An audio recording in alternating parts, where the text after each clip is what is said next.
Hello everyone, welcome back to another 3 Minutes at 3. Today's topic is you can't make everyone happy. Oh, can't we? Maybe you can make everybody unhappy. That's more likely to be the case. Yeah, I got a good 60% chance of that on a daily basis, huh? Oh, do you? I do. Yeah. Do you want to add any value about not making everyone happy?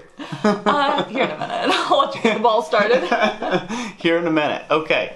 Well, let's see here.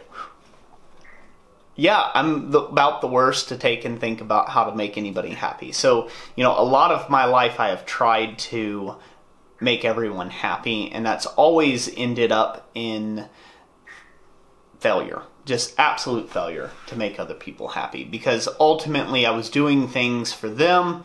They were take, I was give, and it was never good enough. Never good enough for the people that I was always trying to make happy, and it never will be good enough. And that's really what it is. So in the process of doing that, trying to make other people happy all the time, you lose yourself in that. You lose what makes you happy. Yep. And you're just as important as anybody else on the face of this globe. This doesn't mean to blow your ego up, and think that you're the only thing that matters.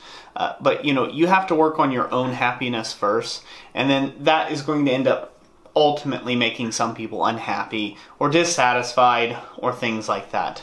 Good example, in business. Sometimes people buy a product from you and they expect it by a certain deadline.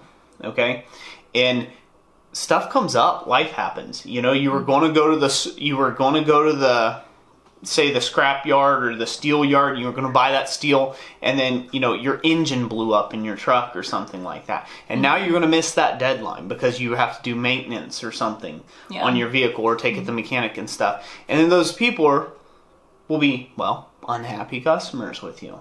But you can't make everyone happy. No, you can't. About that. Yeah, another example is, especially when you work for yourself, everybody else will have an idea of what you should be doing. You should be doing railings. You should be doing giant sculptures. You should be doing, hooks, bottle openers, or you should be making knives, right, or whatever. Right. Yeah, it could be any number of things. And again, you just can't let all these outside forces influence you and just run with it with every whim that people throw your way. Yeah. Because ultimately what you'll do is you'll do everything to make them happy, you'll be unhappy, and your business will suffer in the long run. Yep. So go out there and do what makes you happy. So that's it for this 3 Minutes at 3. Thank you for joining us. And like we always say, God bless you. And we'll catch you on the next one.